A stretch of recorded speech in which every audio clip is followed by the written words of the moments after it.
السلام عليكم ورحمة الله وبركاته. أنا نهى وده بودكاست بداية جديدة. النهاردة هنتكلم عن حاجة يمكن تكون من أصعب الرحلات في حياة أي حد، رحلة إنك تفهمي نفسك. عارفين ليه؟ لأن أكتر حد ممكن نكون بعيد عنه هو نفسنا.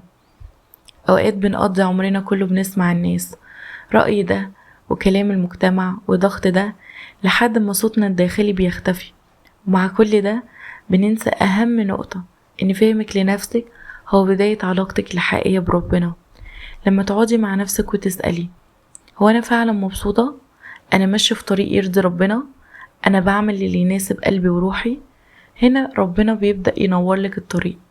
ربنا سبحانه وتعالى بيقول: وفي أنفسكم أفلا تبصرون.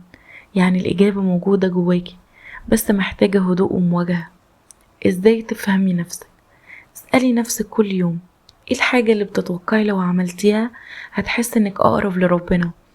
ايه الحاجة اللي بتحسسك ان روحك تقيلة عليكي؟ ايه الحاجة اللي بتديكي طاقة وسلام؟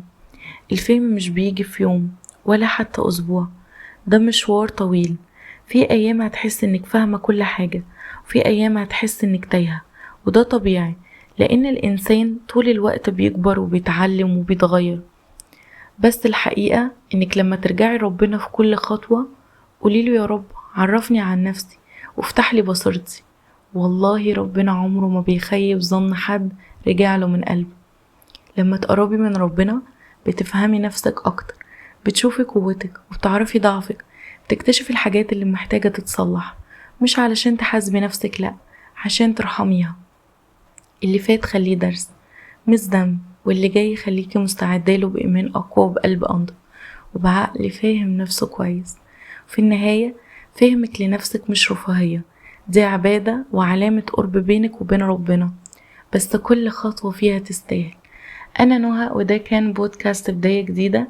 ما تنسوش تشتركوا في القناة عشان يوصل لكم مني كل جديد، وما تنسوش برضو إن كل يوم في فرصة جديدة. أشوفكم على خير الحلقة الجاية. مع السلامة.